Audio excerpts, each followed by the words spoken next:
Greetings and welcome back after a holiday-shortened week last week. This is Travel News Weekly by Turnpikes.com for June 1st, 2026. We start off with some hopeful but uncertain news about gas prices, which have been going down over the past couple of weeks. The American Automobile Association reports the current national average price for unleaded has trickled downward to $4.32 per gallon as of Monday morning.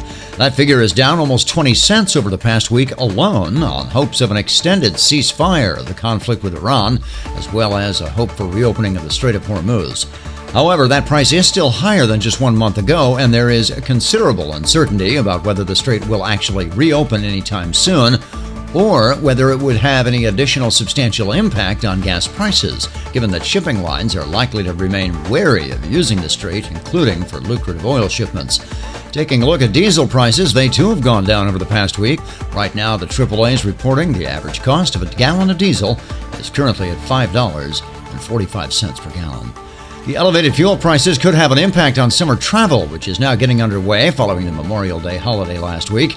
Before the holiday, AAA had predicted year-over-year travel gains for Memorial Day would be relatively flat, largely due to higher costs impacting travelers' decisions.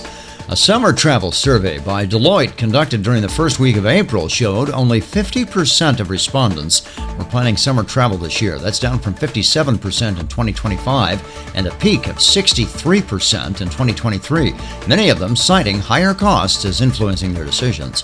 Year over year, the Deloitte survey showed respondents in 3 defined income brackets were less likely to travel this year, with only 38% of those with household incomes under $100,000 planning a summer getaway this year. That summer getaway can often come with midsummer toll increases, and at least one toll road that performs the annual ritual will start doing it twice a year. That is the Indiana Toll Road. ITR rates typically go up on July 1st every year, and that is on tap for 2026 as well, but a recent change adopted by the Indiana Finance Authority and passed by the state legislature will allow the toll road operator to raise tolls twice per year.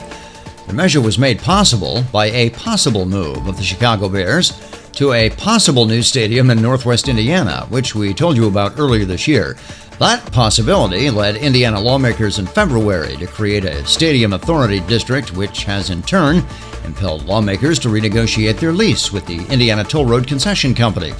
The follow-on came in mid-April when the Indiana Finance Authority passed a resolution permitting a twice-a-year toll increase in exchange for the concession company's contribution of $700 million to fund infrastructure improvement projects that would be required to accommodate the possible new stadium park, along with the traffic that comes with it should the Chicago Bears actually move their stadium to northwest Indiana.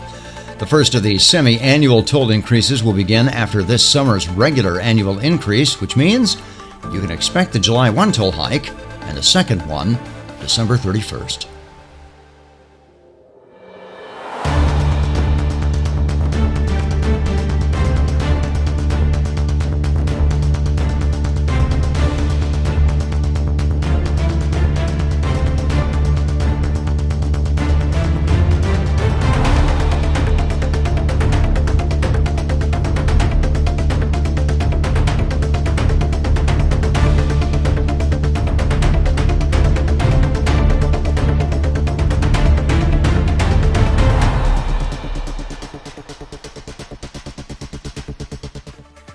In case you missed it, the Pennsylvania Turnpike is completing the installation of new open road tolling gantries on the western end of the Turnpike and is currently working on installing the monotubes for gantries T185 and T168. Those are at mile markers 185 and 168 respectively.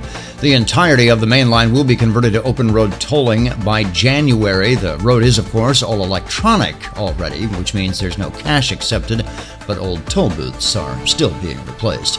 Meanwhile, on the PA Turnpike's northeast extension, it was a day of celebration in the past week as officials officially opened the replacement of the 1950s-era Hawk Falls Bridge over Mud Run with a ribbon-cutting ceremony. The new Hawk Falls Bridge, which is about a mile and a half north of Exit 87 on the northeast extension in Pennsylvania's Carbon County, is a steel deck arch that extends 720 feet across the Mud Run Gorge, with 3 arches supporting its 465-foot main span. The upgraded bridge was designed by the same engineering company that designed the original bridge, Majeski and Masters, which has touted the multiple awards the bridge has already received on its own homepage, and we certainly can't blame them for that one. That is going to wrap things up for our report this week. We will have any instant updates, of course, on social media or the website. We thank you once again for joining us, and please remember to avoid distracted driving. I'm Danny Pryor reporting for Turnpikes.com, the Turnpike Authority.